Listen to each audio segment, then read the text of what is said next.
जय माता दी। आप सभी को गुप्त नवरात्रि के चौथे दिन की ढेरों शुभकामनाएं। प्रिय दर्शकों, आज गुप्त नवरात्रि को चतुर्थ दिवस है और आप सुन रहे हैं दुर्गा सप्तशती। श्री दुर्गा सप्तशती में आज आप चतुर्थ और पंचमा अध्याय श्रवण करेंगे। चौथा और पांचवा अध्याय आप सुनेंगे। अभी तक आपने पिछले 3 दिनों में 3 अध्याय श्रवण किए हैं। जैसा कि आप जानते हैं कि दुर्गा सप्तशती में 13 अध्याय हैं, जिन्हें हम इन नवरात्रि के 9 दिनों में पूर्ण करेंगे। दुर्गा सप्तशती का यह अनुष्ठान आप गुप्त नवरात्रि के उपलक्ष्य में सुन रहे हैं। जो दुर्गा सप्तशती का विधि विधान से श्रवण करता है या पठन करता है, माँ आदिशक्ति की कृपा से उसके सभी दुखों का अंत होता है। जगदम्बा उसके संकटों का हरण करती हैं और वह मनुष्य सदा माता के आशीर्वाद से सुरक्षित जीवन व्यतीत करता है। दुर्गा सप्तशती के प्रथम अध्याय में जो वर्णन आता है वो आता है कि किस प्रकार से दुर्गा सप्तशती की शुरुआत होती है। दुर्गा सप्तशती किसको सुनाई जा रही है? प्रथु नाम राजा, उनको ये पाठ ऋषि मेधा के द्वारा सुनाया गया। जब वो विचलित थे कि उनका राजकाज सब छिन गया, उनके सैनिकों ने और उनके बंधुजनों ने उन्हें राज्य से बाहर निकाल दिया, फिर भी न जाने क्यों जिन्होंने उनके साथ गलत किया उन्हीं अपनों की याद उन्हें सदा सताती थी। तो उन्होंने ऋषि मेधा से निवेदन किया कि ऋषिवर, क्या कारण है कि जिन्होंने हमारे साथ अनुचित किया उन्हीं की याद हमें फिर भी सताती है। तब ऋषि मेधा ने कहा कि राजन, ये प्रभु नारायण की माया है, इसे ही योग माया कहते हैं। और योग माया के प्रभाव से ही मनुष्य इस प्रकार से सभी को याद करता है और मोह जाल में फंसा रहता है। तो राजा ने पूछा, प्रभु ये योग माया क्या है? इसका प्रादुर्भाव कैसे हुआ? कैसे ये उत्पन्न हुई? कैसे इसने क्या क्या कार्य किए? मैं सुनना चाहता हूं। तब यह दुर्गा सप्तशती का वृतांत आरंभ होता है। ऋषि मेधा उन्हें सुनाना आरंभ करते हैं कि कैसे योग माया का निर्माण हुआ। जब मधुकैटभ नामक 2 राक्षसों ने भगवान नारायण के कान के मैल से जन्म लिया, ब्रह्मदेव को मारने को उद्यत हुए, तो ब्रह्मदेव ने योग माया का ध्यान किया और तब योग माया प्रकट हुई और भगवान को उन्होंने जागृत करके मधुकैटभ से ऋषि ब्रह्म की रक्षा की। तदुपरांत जब महिषासुर का वर्णन आया, महिषासुर नामक राक्षस ने देवताओं को पराजित किया, तब सभी देवताओं के तेज से आदिशक्ति भवानी का प्रादुर्भाव हुआ। तो महिषासुर की सेना का वध हुआ और फिर महिषासुर का वध पिछले अध्याय में वर्णन आया, 3रे अध्याय में। आज चतुर्थ अध्याय में हम इंद्र आदि देवताओं द्वारा देवी की स्तुति का श्रवण करेंगे, क्योंकि सभी देवताओं ने देवी की आराधना की इसलिए थी जिससे महिषासुर को समाप्त करके स्वर्ग की पुनः प्राप्ति हो सके। जब देवी ने महिषासुर का उसकी सेना सहित विनाश कर दिया, तो अब देवगण अत्यंत प्रसन्न हुए और अत्यंत प्रसन्न होकर देवी की स्तुति करने लगे। आइए आज का अध्याय आरंभ करते हैं। आपसे निवेदन है कि यह माँ जगदम्बा के पावन पुनीत शक्तिशाली दुर्गा सप्तशती पाठ का वीडियो है, तो कृपया इसे एक बार लाइक अवश्य कर दीजिएगा। परमेश्वरी जगदम्बा का आशीर्वाद प्राप्त करने के लिए और अपने नवरात्रि अनुष्ठान को सफल बनाने के लिए कमेंट बॉक्स में अवश्य लिखिएगा, जय माँ दुर्गा, जय जगदम्बा। माँ आदिशक्ति आप पर कृपा करेंगी, आपके सभी संकटों का नाश होगा और आपकी मनोकामनाएं पूर्ण होंगी। आप देख रहे हैं देवभूमि ज्योतिष संस्थान का प्रतिष्ठित यूट्यूब चैनल देवभूमि धार्मिक।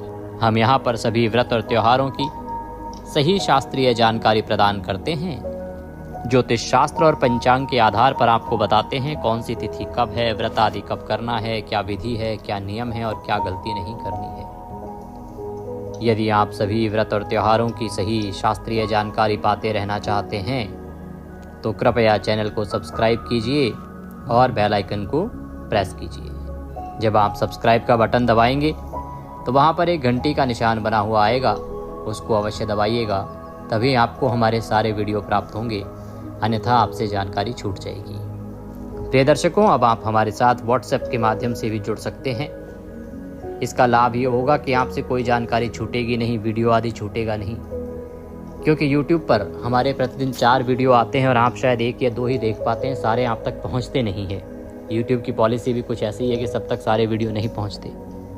अब यदि आप WhatsApp पर जुड़े होंगे तो हम सीधे आपको WhatsApp पर ही उनके लिंक भेजेंगे। साथ ही हम प्रत्येक तिथि त्यौहार की जानकारी समय से पहले आपके WhatsApp पर भी भेज देते हैं, जिससे कि आपको पता हो कल कौन सा त्यौहार है, कौन सी तिथि है। तो इससे आपसे कोई व्रत आदि भी नहीं छूटता। आप यदि इस सुविधा का लाभ लेना चाहते हैं तो मात्र करना इतना है कि वीडियो के अंत में एक नंबर आएगा 900 से, जिस पर आप दक्षिणा भी भेजते हैं। तो उसी नंबर पर WhatsApp मैसेज कीजिए, अपना नाम लिखिए और कहिए कि आपको ग्रुप में ऐड कर दिया जाए। और यदि आप ग्रुप में ऐड नहीं होना चाहते हैं तो व्यक्तिगत तौर पर भी अपने मोबाइल पर जानकारी प्राप्त कर सकते हैं। वह भी आप लिख दीजिएगा कि आप व्यक्तिगत प्राप्त करना चाहते हैं या ग्रुप में ऐड होना चाहते हैं। हम आपको उसी के अनुसार जानकारी भेजते रहेंगे। आइए अब जगदम्बा का ध्यान करते हुए आज का अध्याय आरंभ करें।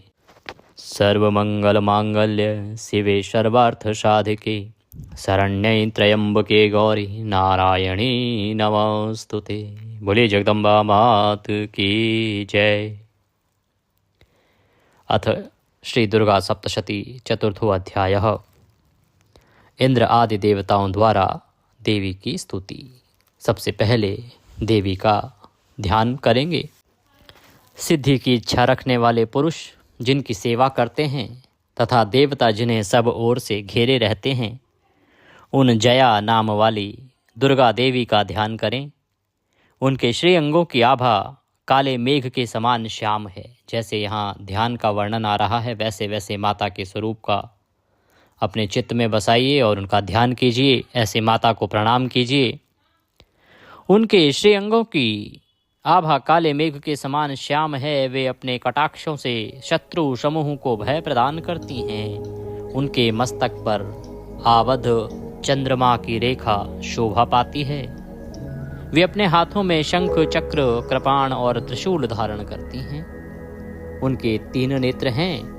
वे सिंह के कंधे पर चढ़ी हुई हैं और अपने तेज से तीनों लोकों को परिपूर्ण कर रही हैं। ऐसी मातेश्वरी जगदम्बा को हम प्रणाम करते हैं। ऋषि कहते हैं कि अत्यंत पराक्रमी दुरात्मा महिषासुर तथा उसकी दैत्य सेना के देवी के हाथों मारे जाने पर इंद्र आदि देवता प्रणाम के लिए गर्दन तथा कंधे झुकाकर उन भगवती दुर्गा का उत्तम वचनों द्वारा स्तवन करने लगे। कि जब महिषासुर का देवी ने वध कर दिया तो इंद्र आदि सभी देवताओं ने देवी को सर झुकाकर, कंधे झुकाकर स्तवन करना, स्तुति करना आरंभ किया। उस समय उनके अंगों में अत्यंत हर्ष के कारण रोमांच हो आया था। बड़े रोमांचित हो रहे थे वो। कारण ये कि उनका शत्रु नाश को प्राप्त हो गया था। देवता प्रसन्नता से बोले, संपूर्ण देवताओं की शक्ति का समुदाय ही जिनका स्वरूप है तथा जिन देवी ने अपनी शक्ति से संपूर्ण जगत को व्याप्त कर रखा है, समस्त देवताओं और महर्षियों की पूजनीया उन जगदम्बा को हम भक्ति पूर्वक नमस्कार करते हैं। वे हम लोगों का कल्याण करें। जिनके अनुपम प्रभाव और बल का वर्णन करने में भगवान शेषनाग, ब्रह्मा जी तथा महादेव जी भी समर्थ नहीं हैं। वे भगवती चंडिका संपूर्ण जगत का पालन एवं अशुभ भय का नाश करने का विचार करें। जो पुण्यात्माओं के घरों में स्वयं ही लक्ष्मी रूप से, पापियों के यहाँ दरिद्रता रूप से, शुद्ध अंतःकरण वाले पुरुषों के हृदय में बुद्धि रूप से, सत्पुरुषों में श्रद्धा रूप से तथा कुलीन पुरुषों में लज्जा रूप से निवास करती हैं, उन आप भगवती दुर्गा को हम नमस्कार करते हैं। कहते हैं कि जो जगदम्बा, जो लोग पुण्य आत्माएं हैं ना, जो सदा सदकर्म करते हैं, उनके घरों में लक्ष्मी के रूप से विराजमान रहती हैं। और जो पापी लोग होते हैं, जो पाप कर्म करते हैं, उनके यहाँ ये जगदम्बा दरिद्रता के रूप में रहती हैं, ये दरिद्री बना देती हैं। और जो शुद्ध अंतःकरण वाले होते हैं, शुद्ध प्राणी होते हैं, उनके हृदय में बुद्धि के रूप में विराजमान होती हैं। और जो सत्पुरुष हैं, सत्कर्म करने वाले हैं, उनके यहाँ श्रद्धा के रूप से, और जो उच्च कुल के लोग, कुलीन लोग हैं, उनके यहाँ लज्जा के रूप में निवास करती हैं। उन आप भगवती को हमारा नमस्कार है। हे देवी, आप संपूर्ण विश्व का पालन कीजिए। देवी, आपके इस अचिंत्य रूप का, असुरों का नाश करने वाले भारी पराक्रम का तथा समस्त देवताओं और दैत्यों के समक्ष युद्ध में प्रकट किए हुए आपके अद्भुत चरित्रों का हम किस प्रकार वर्णन करें। आप संपूर्ण जगत की उत्पत्ति में कारण हैं। आप में सत्वगुण, रजगुण और तमोगुण, ये तीनों गुण विद्यमान हैं, तो भी दोषों के साथ आपका संसर्ग नहीं जान पड़ता। कहते कि तीनों गुण जो हैं ये आपके भीतर विद्यमान हैं, फिर भी देखिए इन तीनों गुणों के होने के बाद भी आपके भीतर कोई दोष नहीं है। भगवान विष्णु और महादेव जी आदि देवता भी आपका पार नहीं पाते। कहते हैं ना तो भगवान शंकर और ना ही भगवान विष्णु आपका पार पा पाए, अर्थात आपको जान पाए हैं। आप ही सबका आश्रय हैं, अर्थात आप ही सबका ठिकाना है। यह समस्त जगत आपका अंशभूत है। ये जो पूरा जगत है ये केवल मात्र आपका छोटा सा अंश है, क्योंकि आप सबकी आदिभूत अव्यक्रता परा प्रकृति हैं। देवी, संपूर्ण यज्ञों में जिसके उच्चारण से सब देवता तृप्ति लाभ करते हैं, वह स्वाहा भी आप ही हैं। कि जिस स्वाहा से सब देवताओं को उनका भोग प्राप्त होता है, वो स्वाहा आप ही हैं, और आप ही के कारण इन देवताओं को उनका भोग प्राप्त होता है। इसके अतिरिक्त आप पितरों की भी तृप्ति का कारण हैं। अतएव सब लोग आपको स्वधा भी कहते हैं। देवी, जो मोक्ष की प्राप्ति का साधन है, अचिंत्य महाव्रत स्वरूपा है, समस्त दोषों से रहित जितेंद्रिय, तत्वों को ही सार वस्तु मानने वाले तथा मोक्ष की अभिलाषा रखने वाले मुनिजन जिसका अभ्यास करते हैं, वह भगवती परा विद्या आप ही हैं। आप शब्द स्वरूपा हैं, अत्यंत निर्मल, ऋग्वेद, यजुर्वेद तथा उद्गीत के मनोहर पदों के पाठ से युक्त सामवेद का भी आधार आप ही हैं। आप देवी त्रयी अर्थात तीनों वेद और भगवती छहों ऐश्वर्यों से युक्त हैं। इस विश्व की उत्पत्ति एवं पालन के लिए आप ही वार्ता अर्थात खेती एवं आजीविका के रूप में प्रकट हुई हैं। आप संपूर्ण जगत की घोर पीड़ा का नाश करने वाली हैं। देवी, जिससे समस्त शास्त्रों के सार का ज्ञान होता है, वह मेधा शक्ति आप ही हैं। दुर्गम भवसागर से पार उतारने वाली नौका रूप दुर्गा देवी भी आप ही हैं। आपकी कहीं भी आसक्ति नहीं है। कैटभ के शत्रु भगवान विष्णु के वक्षस्थल में एकमात्र निवास करने वाली भगवती लक्ष्मी तथा भगवान चंद्रशेखर द्वारा सम्मानित गौरी देवी भी आप ही हैं। आपका मुख मंद मुस्कान से सुशोभित, निर्मल पूर्ण चंद्रमा के बिंब का अनुकरण करने वाला और उत्तम स्वर्ण की मनोहर कांति से कमनीय है। तो भी उसे देखकर महिषासुर को क्रोध हुआ और सहसा उसने उस पर प्रहार कर दिया। यह बड़े आश्चर्य की बात है। देवी, वही मुख जब क्रोध से युक्त होने पर उदय काल के चंद्रमा की भांति लाल और तनी हुई भौहों के कारण विकराल हो उठा, तब उसे देखकर जो महिषासुर के प्राण तुरंत नहीं निकल गए, यह उससे भी बढ़कर आश्चर्य की बात है। क्योंकि क्रोध में भरे हुए यमराज को देखकर भला कौन जीवित रह सकता है। देवी, आप प्रसन्न हो, प्रसन्न हो। परमात्मा स्वरूपा आपके प्रसन्न होने पर जगत का अभ्युदय होता है, और क्रोध में भर जाने पर आप तत्काल ही कितने कुलों का सर्वनाश कर डालती हैं। यह बात अभी अनुभव में आई है, क्योंकि महिषासुर की यह विशाल सेना क्षण भर में आपके कोप से नष्ट हो गई, आपके क्रोध से नष्ट हो गई। सदा अभ्युदय प्रदान करने वाली आप जिन पर प्रसन्न होती हैं वे ही देश में सम्मानित हैं। उन्हीं को धन और यश की प्राप्ति होती है। उन्हीं का धर्म कभी शिथिल नहीं होता तथा वे ही अपने हष्ट पुष्ट स्त्री पुत्र और भ्रातृयों के साथ धन्य माने जाते हैं। देवी आपकी ही कृपा से पुण्यात्मा पुरुष प्रतिदिन अत्यंत श्रद्धा पूर्वक सब प्रकार के धर्म अनुकूल कर्म करता है और उसके प्रभाव से स्वर्ग लोक में जाता है।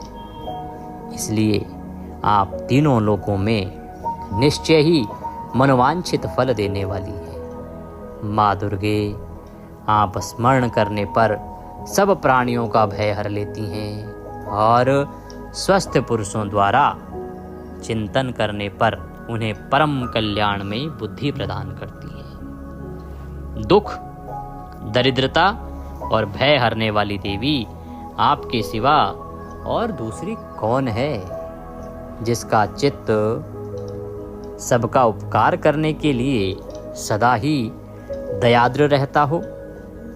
देवी, इन राक्षसों के मारने से संसार को सुख मिले तथा ये राक्षस चिरकाल तक नरक में रहने के लिए भले ही पाप करते रहे हों, इस समय संग्राम में मृत्यु को प्राप्त होकर स्वर्ग लोक में ही जाएं। निश्चय ही यही सोचकर आप शत्रुओं का वध करती हैं। आप शत्रुओं पर शस्त्रों का प्रहार क्यों करती हैं?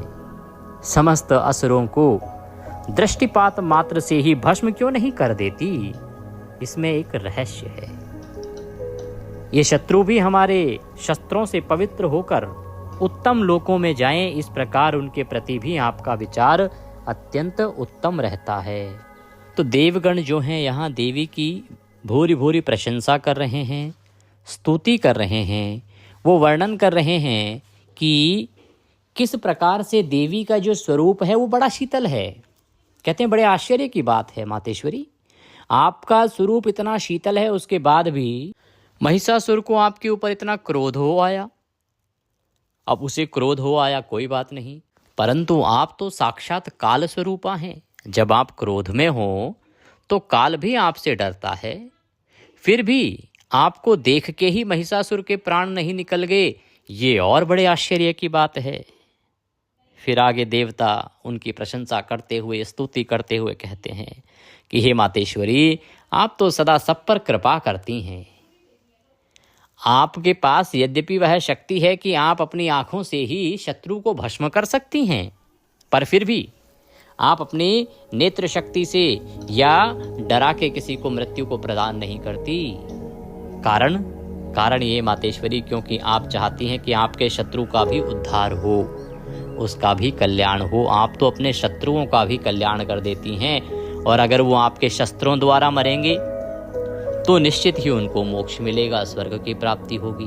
और यदि वो भय से ही मर जाएंगे तो मातेश्वरी उन्हें मोक्ष की प्राप्ति कैसे होगी? सो हे जगदम्बे, वैसे तो आपकी महिमा को ना भगवान विष्णु समझ पाते हैं ना भगवान शंकर, पर फिर भी हम यही समझ पाए हैं कि आप अपने शत्रुओं का भी कल्याण चाहती हैं, इसीलिए उन्हें अपने शस्त्रों द्वारा ही मारती हैं, क्योंकि आप सदा ये चाहती हैं कि आपके शत्रु स्वर्ग लोक में जाएं, उनका भी उद्धार हो। खड्ग के तेज पुंज की भयंकर दीप्ति से तथा आपके त्रिशूल के अग्रभाग की घनी भूत प्रभा से चौंधिया कर जो असुरों की आंखें फूटी नहीं गई, उसमें कारण यही था कि वे मनोहर रश्मियों से युक्त चंद्रमा के समान आनंद प्रदान करने वाले आपके इस सुंदर मुख का दर्शन करते थे। हे देवी, आपका शील दुराचारियों के बुरे बर्ताव को दूर करने वाला है।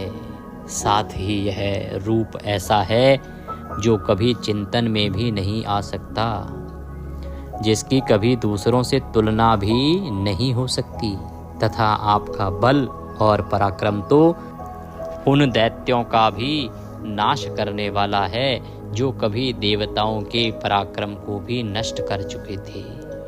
इस प्रकार आपने शत्रुओं पर भी अपनी दया ही प्रकट की है। हे वरदायिनी देवी, आपके इस पराक्रम की किसके साथ तुलना हो सकती है, तथा शत्रुओं को भय देने वाला एवं अत्यंत मनोहर ऐसा रूप भी आपके सिवा और कहाँ है। हृदय में कृपा और युद्ध में निष्ठुरता, ये दोनों बातें तीनों लोकों के भीतर केवल आप में ही दिखाई गई हैं। मातः आपने शत्रुओं का नाश करके इस समस्त त्रिलोकी की रक्षा की है। हे मातेश्वरी, आपने जो इन राक्षसों का संहार किया है, इन असुरों को मारा है, इससे ये तीनों लोकों को आपने बचा लिया है, इन तीनों लोकों की रक्षा की है। उन शत्रुओं को भी युद्ध भूमि में मारकर स्वर्ग पहुंचाया है, तथा उन्मत्त दैत्यों से प्राप्त होने वाले हम लोगों के भय को भी दूर कर दिया है। हे मातेश्वरी, आपने तीनों लोगों की रक्षा की है, और जो राक्षस मारे गए हैं उनको मारकर आपने स्वर्ग में पहुंचाया है, उनको भी इस नरक रूपी जीवन से तार दिया है। और जो उन्मत्त दैत्यों से प्राप्त होने वाले हम लोगों का भय था ना, जो हम सदा डरे रहते थे महिषासुर के भय से और मारे मारे फिर रहे थे पृथ्वी की कंदराओं में, तो आपने हमारे भय को भी दूर कर दिया है। हे मातेश्वरी, आपको हमारा नमस्कार है, नमस्कार है। हे देवी, आप शूल से हमारी रक्षा करें। अंबिके, आप खड्ग से भी हमारी रक्षा करें, तथा घंटा की ध्वनि और धनुष की टंकार से भी हम लोगों की रक्षा करें। हे चंडिके, पूर्व पश्चिम दक्षिण दिशा में आप हमारी रक्षा करें, तथा ईश्वरी, आपके त्रिशूल को घुमाकर आप उत्तर दिशा में भी हमारी रक्षा करें। तीनों लोकों में आपके जो परम सुंदर एवं अत्यंत भयंकर रूप विचरते हैं, उनके द्वारा भी आप हमारी तथा इस भूगोल की रक्षा करें। अंबिके, आपके कर पल्लवों में शोभा पाने वाले खड्ग, शूल और गदा आदि जो अस्त्र हों, उन सब के द्वारा आप सब ओर से हमारी रक्षा करें। ऋषि कहते हैं कि इस प्रकार जब देवताओं ने जगन माता दुर्गा की स्तुति की और नंदनवन के दिव्य पुष्पों एवं गंध चंदन आदि के द्वारा उनका पूजन किया, फिर सबने मिलकर जब भक्ति पूर्वक दिव्य धूपों की सुगंध निवेदन की, तब देवी ने प्रसन्न होकर प्रणाम करते हुए सब देवताओं से कहा। तो जब देवताओं ने इस प्रकार से देवी की स्तुति की भांति भांति के शब्दों के द्वारा और स्तुति करते हुए उनको धूप दीप अर्पित किया, सुगंध अर्पित करी, तो देवी प्रसन्न हुई और देवी बोली, देवताओं, तुम सब लोग मुझसे जिस वस्तु की अभिलाषा रखते हो उसे मांगो। देवी ने कहा कि क्या चाहते हो वह मांग लो। तब देवता बोले, हे भगवती, आपने हमारी सब इच्छा पूर्ण कर दी, अब कुछ भी बाकी नहीं है, क्योंकि हमारा यह शत्रु महिषासुर मारा गया। मातेश्वरी, यही तो सबसे बड़ी इच्छा थी हमारी। इसी शत्रु से तो हम परेशान थे, इसने हमारा स्वर्ग छीन लिया था, हमारा राज छीन लिया था, और जो हमें भोग मिलता था वह भी छीन लिया था। यही सबसे बड़ी चिंता थी हमारी, इसको आपने मार दिया, हमें चिंता मुक्त कर दिया। हे महेश्वरी, इतने पर भी यदि आप हमें और वर देना चाहती हैं, तो हम जब जब आपका स्मरण करें तब तब आप दर्शन देकर हम लोगों के महान संकट दूर कर दिया करें, तथा प्रसन्न मुखी अंबिके, जो मनुष्य इन स्तोत्रों द्वारा आपकी स्तुति करे, उसे वित्त, समृद्धि, वैभव देने के साथ ही उसकी धन और स्त्री आदि संपत्ति को भी बढ़ाने के लिए आप सदा हम पर प्रसन्न रहें।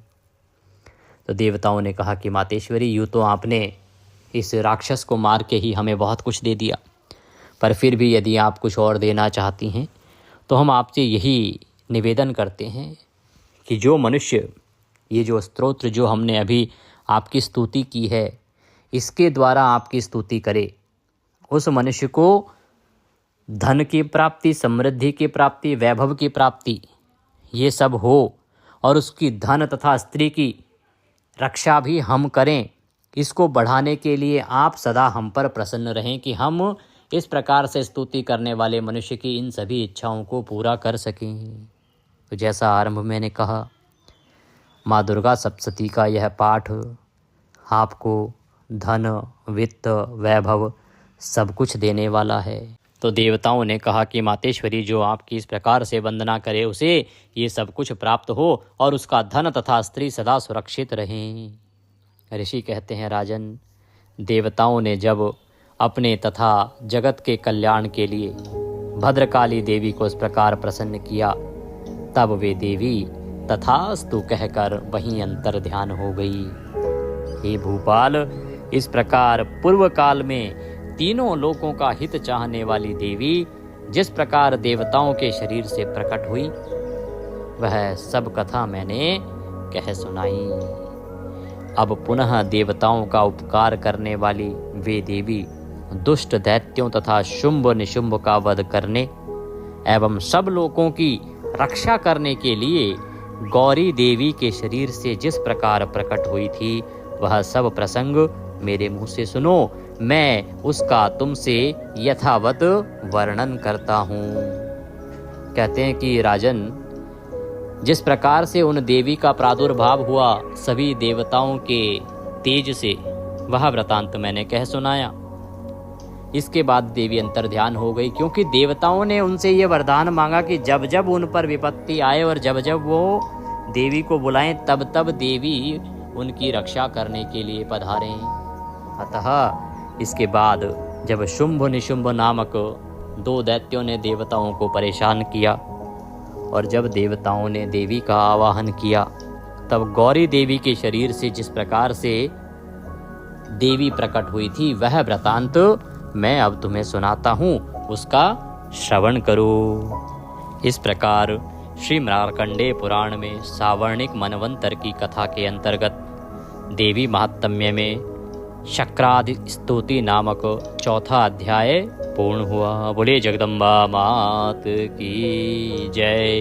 इसी के साथ यह अध्याय यहाँ पूर्ण होता है। प्रिय दर्शकों, आज हम चतुर्थ अध्याय ही करेंगे। पांचवा अध्याय इसलिए नहीं कर रहे हैं क्योंकि आगे जो वर्णन आने वाला है ना, वो चंड मुंड आदि दैत्यों का आरंभ होगा। तो मैं चाहता हूँ कि वो एक ही दिन में सारा वृतांत मैं आपको श्रवण कराऊं, इसीलिए कल हम एक साथ 3 अध्याय करेंगे। वैसे भी 5वें के साथ छठा और 7वां जो अध्याय है वो बहुत छोटा छोटा है, तो देवी का प्रादुर्भाव भी हो जाएगा और कल ही के अध्याय में चंड मुंड आदि दैत्यों का नाश भी हो जाएगा। ये सारा वृतांत एक साथ सुनेंगे तो आपको भी अच्छा लगेगा और आपको याद भी रहेगा और आप सही प्रकार से शिक्षा भी ग्रहण कर पाओगे, क्योंकि आधा वृतांत आज चला जाए और आधा कल, उसका कोई लाभ नहीं। तो कल हम 5वां, छठा और 7वां अध्याय एक साथ करेंगे। 5वें के अलावा छठा, 7वां बहुत छोटे छोटे अध्याय हैं, तो लगभग इतने ही समय में 30 से 35 मिनट में पूर्ण हो जाएंगे। बोलिए जगदम्बा मात की जय। तो आप सुन रहे थे श्री दुर्गा सप्तशती। इसके बाद अगर संभव है तो आप माँ गौरी का रक्षा कवच अवश्य सुनिएगा, दुर्गा रक्षा कवच, जो मैंने प्रथम दिन पर भी अपलोड किया था, पहले से भी अपलोड है। और आज का जो माघ मास महात्म्य है उसका श्रवण अवश्य कीजिए। आने वाली जो सप्तमी है प्रिय दर्शकों, बड़ी महत्वपूर्ण है। आने वाली सप्तमी माघ शुक्ला सप्तमी अनंत पुण्य देने वाली होती है। वो 5 पुराणों में वर्णन है उसका। आप अगर चाहें तो पद्म पुराण में वर्णन है, नारद पुराण में वर्णन है, वह भविष्य पुराण में वर्णन है। संपूर्ण जानकारी मैं आपके लिए रिसर्च करके लेके आया हूँ। उस वीडियो का लाभ अवश्य लीजिएगा। और आप प्रतिदिन पूजा पाठ करते हैं, फिर भी यदि संकट दूर नहीं हो रहे हैं, तो प्रतिदिन की पूजा पाठ या पूजा पाठ के जो 5 प्रमुख नियम हैं, उनका एक वीडियो मैंने अपलोड किया था, उसका लाभ लीजिए। शास्त्र क्या कहते हैं कि आपको प्रतिदिन की पूजा में किन नियमों का पालन अवश्य करना चाहिए। कल हम सुनेंगे आगे का अध्याय। आज के पाठ के निमित्त यदि दक्षिणा आदि कुछ भी अर्पित करना चाहते हैं तो आपके स्क्रीन पर नंबर आ रहा होगा 900 से, उस पर भेज सकते हैं, या जो QR कोड उस पर दिया है साथ में, उसको स्कैन करके भी सीधा हमारे बैंक खाते में भेज सकते हैं। माँ जगदम्बा सबका कल्याण करें। जय माता।